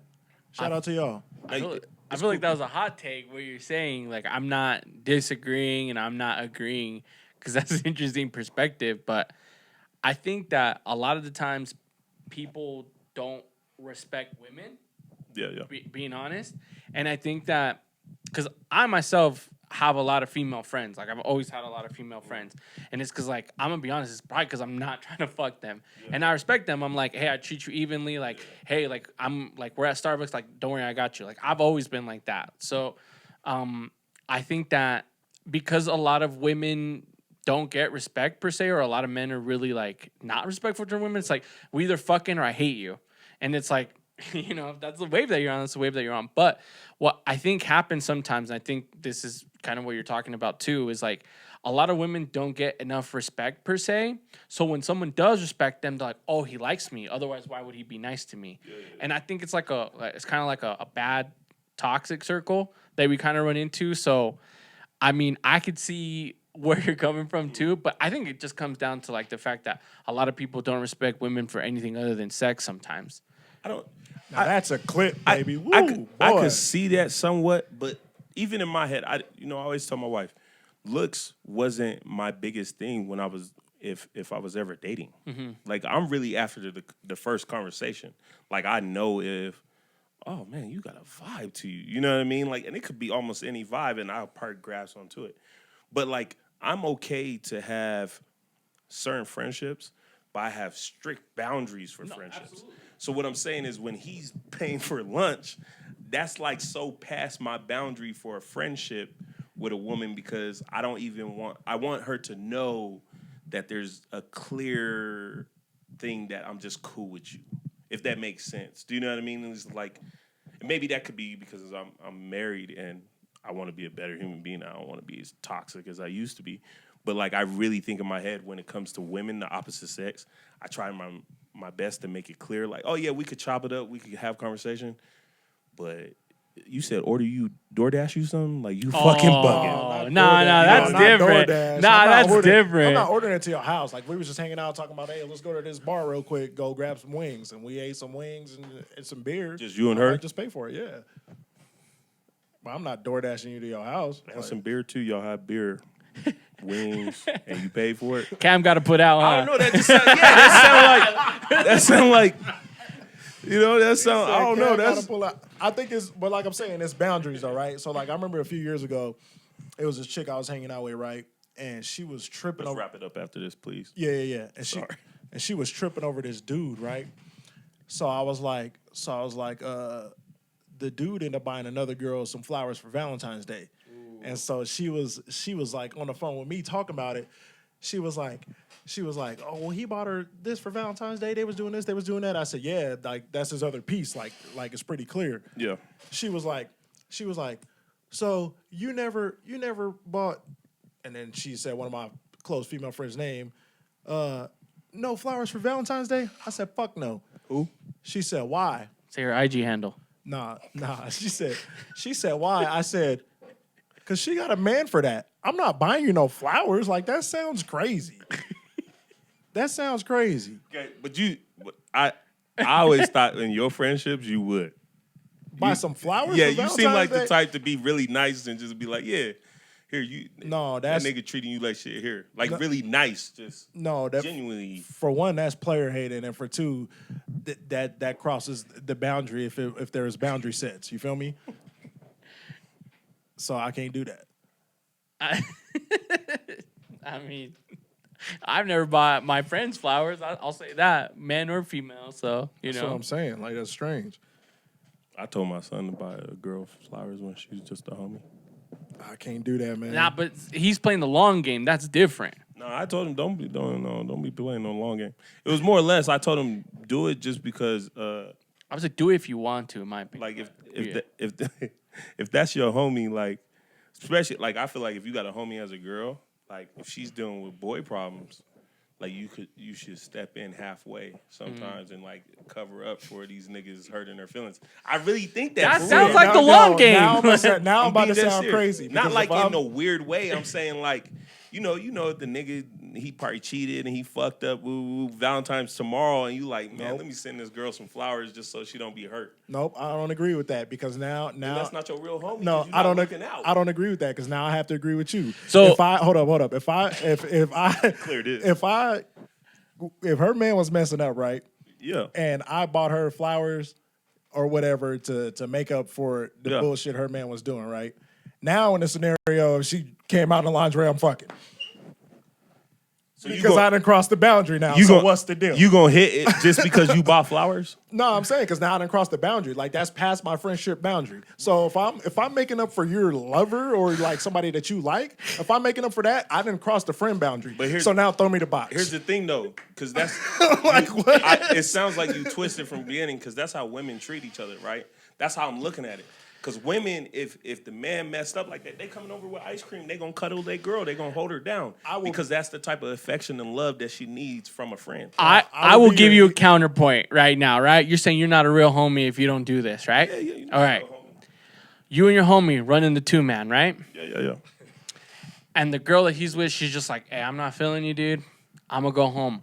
Yeah. What are you going to tell the other girl? Hey, give me a second. I need to go smash my homie because your girl didn't want to smash him. No. What? Hey, is it cool if you Nah, because you got to be friends. You being a good friend. That's being a bad friend. That's being a bad friend. That's a counterpoint. If we crossing boundaries, let's fucking cross them all the way through. Cam said bring Max. Cam brought Max today, not me. I don't know what he's talking about right now. That was crazy. How come you don't want to be a good friend, Hunter? Look, okay, in a scenario like that, I'm gonna be dead honest. If we was young and I'm not married, I'm gonna be like, hey, it's cool to homie get it.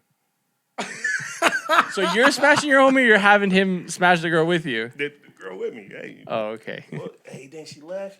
Hey, you want both of us? And we're gonna move on.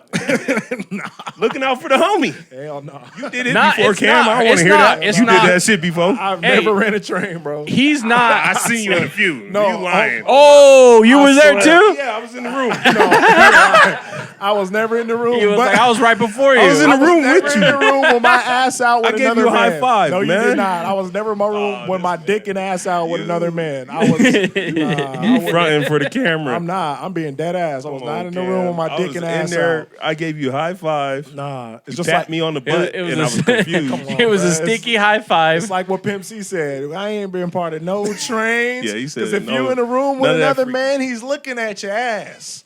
But no, I think I'm just saying because I don't know about y'all, but like lately with my relationship with my wife, for me to be her friend, I have to sometimes think how the woman would treat her, right? Like her woman friends would But that's treat her. your wife, not your homegirl. Yeah, but if I had a homegirl that was like that, like for instance, my wife's friend Cece, I'm really close to her too. So I went to go pick up the flowers. I was like, let me give it to her. She was like, no, I'm gonna give it to her because that's her friend. But like genuinely in my head, I want to support women how they like to be supported. If that makes sense. Not how like the dudes would do it, right? I know how my homeboy wants me to support him, but if I'm gonna support the women, I'm gonna support them like through their love languages too. Yeah. 'Cause I feel you, but I feel like it's different because you do have a wife and some kids, though. Yeah. Like me, like, nah, as a single man, I'm not buying, nah, I can't do that, man. I can't do it. No, I know you shouldn't. I'm not saying you really should. I think it would, but that's what I mean. It's like I don't know how you can really have like a true friendship because I feel like you're gonna have to put restrictions and boundaries and like in just places where it should be just genuine. But I feel like I place a lot of like boundaries and restrictions on my friends too. Like, I think that that's healthy too. Like, I get what you're trying to say, but I also feel like What boundaries and restrictions for the friends? me. I don't I know. don't really have none for the homies. Damn, never mind And then. so we could just, well, I guess you did just say we was butt naked in the same room. Yeah, that's so true. You guys it are on a don't different wave. That's matter. Who's you different. guys? My bad. I wasn't in the there. room, No, Cam. I was I'm not. not. You're telling me. My main restriction lying. is not being naked with my I homeboy in would the same never in room. my life, bro. Kim was I in prob- there. No, I I'm just swear to playing. God, I'm I just wasn't. playing. I'm just making up shit. I It's would for never- clickbait. I would never in my life. That sounds crazy. But nah, like like I don't have that many restrictions or boundaries for my friends. Like, of course, don't touch me, right? But don't touch me because I'm not cool with you touching me. But other than that, it's like I'm gonna look out for you by any means. You could, like, a friend could probably call me and be like, "Man, I killed someone." I'm like, "Man, I don't know what we could do, but you need me to help? You need me to bury something?" Call me on the burner real quick. Yeah, like, let's figure it out.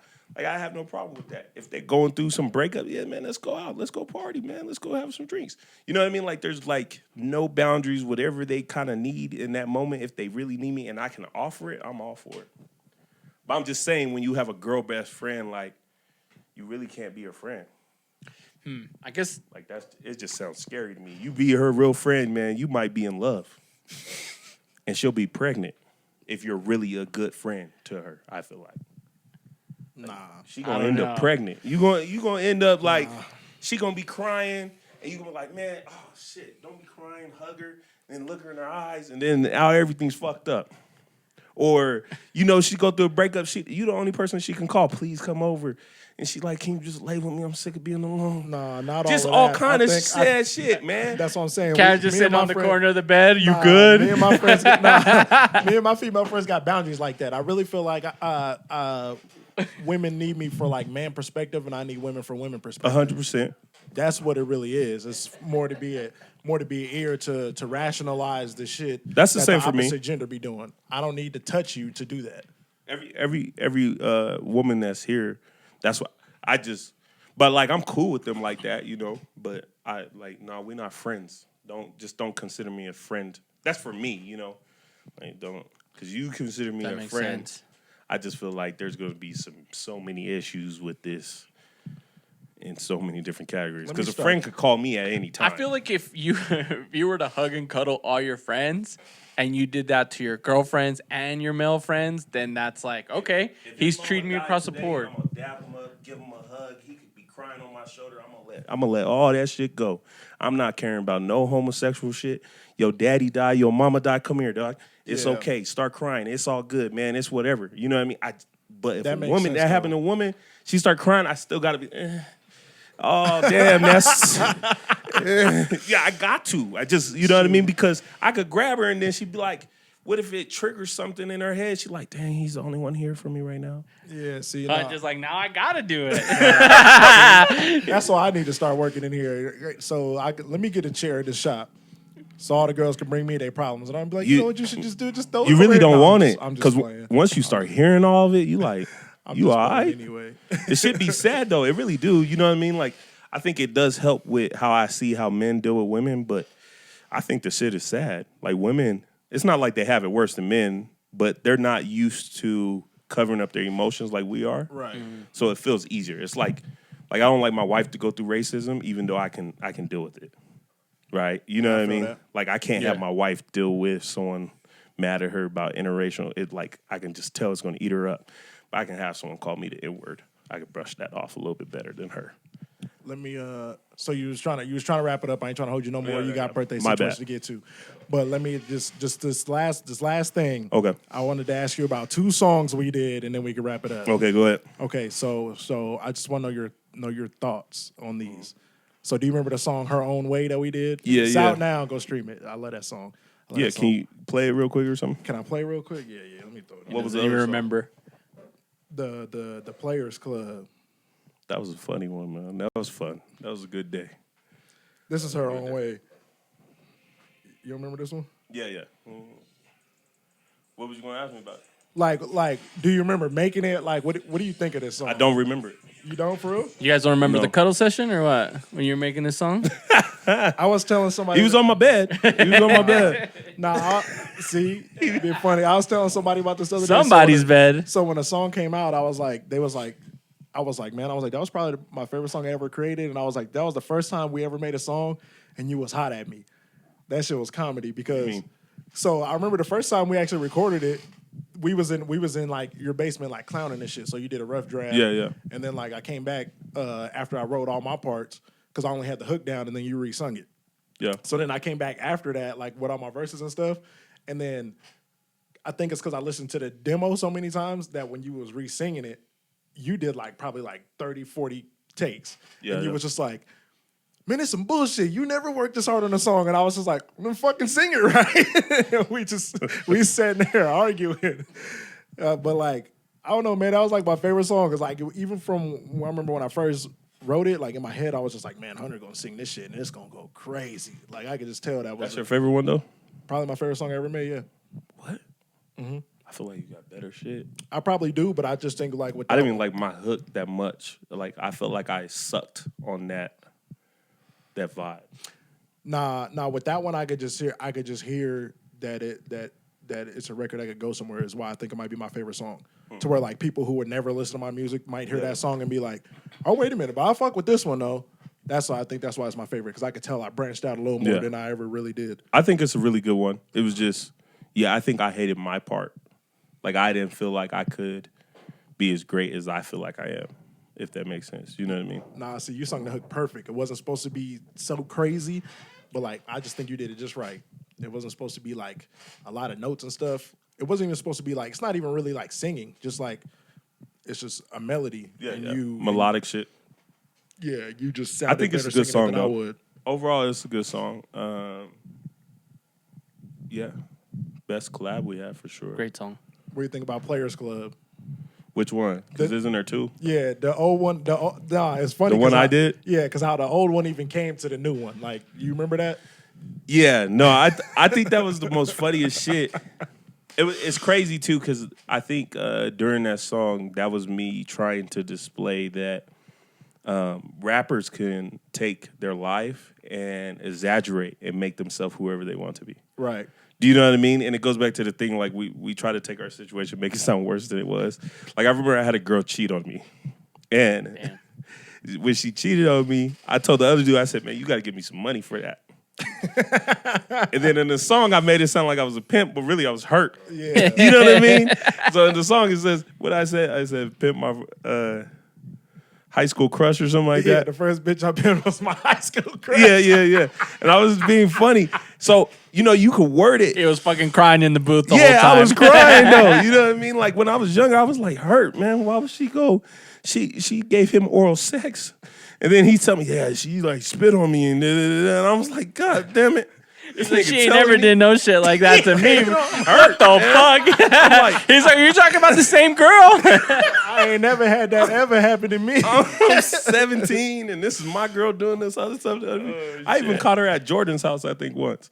Just all kind of Say stuff, man. She her was cheating on me name. everywhere. What is her IG handle? That's the greatest thing of music is I can paint whatever I want to paint. If I have enough creativity, I can turn my story into whatever I want the story to really be. See, I even think like when you did the first one, because I remember you was like, you get on it, and like I'm gonna be the pimp, and you be like the pimp in training. And I just remember like after you laid the hook, Casey came downstairs and you was just like, hey, listen to this song. And then you played it. And she was just like, y'all been down here for 2 hours and this the bullshit y'all came up with? I was like, oh, thank you, Jesus.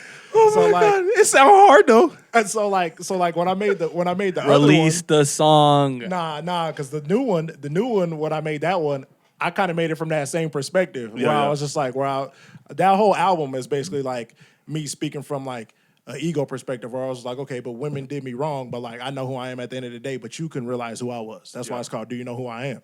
So when I went That was deep. to Should have made it a skit. Shit. when I went to the Players Club, it was like it really was about one specific woman. And then like you could kind of Say her name. Nah, I'm not gonna do that. Put her IG handle out. I'll say my name. Okay, you say You know who you is. You know what you did. I hope you see it because you'll see it somehow. I know you will. Caught you. He picked me up and said, "Come with me," and I came with her. And we was picking you up. You didn't know I was in the car. You got in the car. I said, "Why you do this?" Yeah. You lucky. What's her IG handle? I don't know your IG. I'll see you somewhere though. pla- You sick. the Players Club was about this chick. The Players Club was about this chick. What's her IG handle? I'm not even sure. I know she followed me on TikTok though. Throw it up So on the she might screen see later. it. Yeah, so she might even see this. But nah, yeah, so like she showed up to work. So she used to work at this bar that like I was fake managing at. And she showed up to work with a hickey on her neck, and one of the managers told me. So I get in there hot, go off on her dip. Like I don't do hickeys. Yeah. He's like, I'm gonna take you off the schedule. Nah, but see, this was, I wouldn't have had, dead ass, I wouldn't have had a problem with it. This is what made it weird. I wouldn't have had a problem with it. I don't have a problem with anything a woman would do to me if you would just be honest about it. So like, you know what I'm saying? Like if you was like, because I even remember before I shook out to LA, she was like, oh, we should be official. We should do this. We should do that. I said, look, we only been talking for like 3 weeks. I can't really, do that right now. Yeah. Like I need to know you a little bit more for me to just be locking it down with you. And then so yeah. So that's why it made it weird. Like if she would have communicated right, I wouldn't even been mad. But yeah, but even like, so I made it from that same perspective. That's why I was just like, they don't want the real, and I ain't fake enough. Cause it was just like, oh, you like these fake niggas, like you want to be fake, stuff like that. And even to the line like how I kind of used the push and P flow, where I just kept saying words that start with P. Yeah. She was bisexual. So that's why even at the end I was like, she not a lesbian for P. She turned lesbian. Probably turn her straight if I could ever give her head again. I was like, oh, I was spitting in that shit. And then, yeah, I was like, He was lying on that track too. Nah, that shit got He was holding back tears the whole time. But that's what I'm saying is the whole time, that whole album was just like me building my ego back up from the bullshit that I was dealing with all these women. That's what it be. You know what I mean? I think people hear these tracks and they get confused. They don't understand where really your mind is behind making the track. And that's why even at the end, like at the end, my favorite part, because I remember me and her went out one night and a bunch of women just kept coming up to me. I knew them all. Like, it wasn't even like nobody I even cracked like that. And then we left and we went back to her house. She was just like, well, I'm glad you hit the town with me. I was like, why? She was just like, because you know hella bitches. So then at the end, when I was just like, she told me, you know hella bitches, baby, don't be insecure. Toxic. I like it. Yeah, I had to build myself back up. That's all it really was. For sure. I'm going to have to chop some of that out, though. I really ain't trying to put her business out there like that. Nigga. You're going to leave Hunters in, though? Yeah, I'm going to bleep this out, too. Nigga, what? I don't care. He was wrong too because he knew what he was doing. And he was like, no, it wasn't like that. She just came through the window and we're hanging out. I'm like, what? What if All right. So before we leave, are you saying your homeboy smashed the girl that you were trying to My be with? cousin. Oh, your cousin. I was with her. Hey, bleep that shit out for sure. He did this a few times. Shit, that nigga know. That's just how we was though. That was that was part of the culture. Nah, I didn't want to be part of that culture. And then he was, though. cracked one of mine. I was hot as a bitch.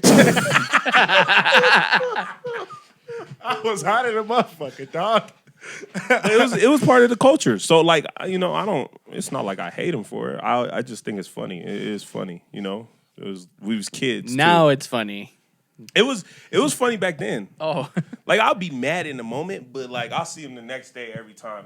And I'm saying every time because it was like you just kind of be like, yeah, well, in all reality, it's not like I can't be mad at him. She was supposed to be loyal to me. Yeah. You know what I mean? Like That's facts too. I know your boys are supposed to be loyal, but she's the one that said she loved me. She's the one that said, "Yeah, I want to date you." So I think you're only supposed to be mad at the person that I feel like.